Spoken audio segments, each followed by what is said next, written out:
100 days TB elimination camping program য'ত 7 ডিচেম্বৰৰ পৰা এটা আৰম্ভ হৈছে 100 দিনৰ কাৰণে আৰু কোকৰাঝাৰ আজি আমি আনুষ্ঠানিকভাৱে আজি শুভাৰম্ভ কৰিছে আৰু এইটো হৈছে কি আমাৰ মেডিয়া ভান যে পাব্লিক চিটিৰ কাৰণে তেওঁলোকে এই গোটেই ডিষ্ট্ৰিক্টত তেওঁলোকে ভ্ৰমণ কৰিব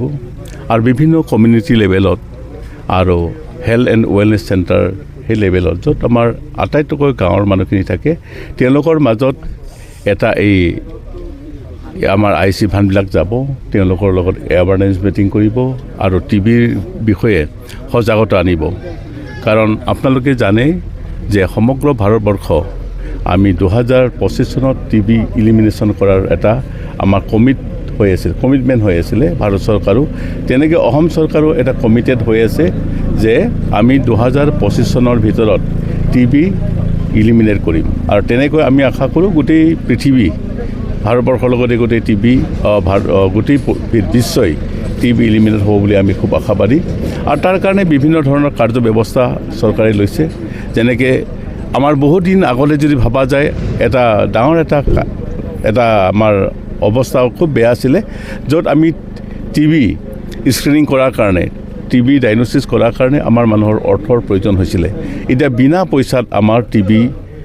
ডায়গনচিছ কৰা হ'ব ইভেন আমাৰ চৰকাৰে হাতত লৈছে যে ইভেন এক্সৰে বুকুৰ এক্সৰে এখন টিবিৰ কাৰণে এটা খুব মূল্যৱান এটা ডায়গনষ্টিক এটা টুল হয় আৰু সেইটো বিনা পইচাত টিবিৰ কাৰণে চেষ্ট এক্সৰে কৰিব আৰু আমাৰ বিভিন্ন ধৰণৰ যিবিলাক ৰুটিন চলি থাকে স্পুটাম স্মিয়াৰ বা আমাৰ হেৰি থাকে আমাৰ হেৰি নিউক্লিয়াৰ এম্প্লিফাইং ডায়গনচিছ চিষ্টেম সেইটো চিষ্টেমতো আমাৰ ডায়গনচিছ কৰি থাকে গতিকে তেনেকৈ আমাৰ টিবি নিশ্চয় আমি ইলিমিনেশ্যন আমি কৰিব পাৰিম গতিকে যদি ৰাইজে সজাগ হ'ব লাগিব আৰু এইটো ক্ষেত্ৰত চৰকাৰে এবাৰ খুব জোৰ দিছে যে আমি প্ৰাইভেট ইনষ্টিটিউশ্যন বা কিছুমান NGOকো আমি তাত ইনভলভ কৰাব লাগে যাতে প্ৰত্যেকেই যাতে টিবি ইলিমিনেশ্যন সহায় কৰিব পাৰে টিবি ইলিমিনেশ্যন অকল হেল্থ ডিপাৰ্টমেণ্ট নহয় আমাৰ এইবাৰ এই প্ৰচেষ্টাত আমাৰ হাতত আছে যে অইন লাইনিং ডিপাৰ্টমেণ্ট যেনেকৈ আমাৰ এডুকেশ্যন বা ছ'চিয়েল ৱেলফেয়াৰ বা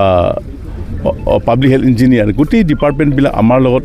একত্ৰিত হ'ব লাগে আৰু গোটেইকেইটা আমাৰ ইউনাইটেড ইফৰ্টত আমি টিবি নিশ্চয় ইলিমিনেট কৰিব পাৰিম এই 100 ডেজৰ ভিতৰত আমাৰ এই প্ৰগ্ৰেম আমি খুব ইণ্টেনচিফাইড কৰিম আৰু নিশ্চয় আমি আশা কৰোঁ কোকৰাঝাৰ ডিষ্ট্ৰিক্টো অসমৰ অন্য ডিষ্ট্ৰিক্টৰ সমানে ফেৰ মাৰিব পাৰিব বুলি মই আশা কৰোঁ ধন্যবাদ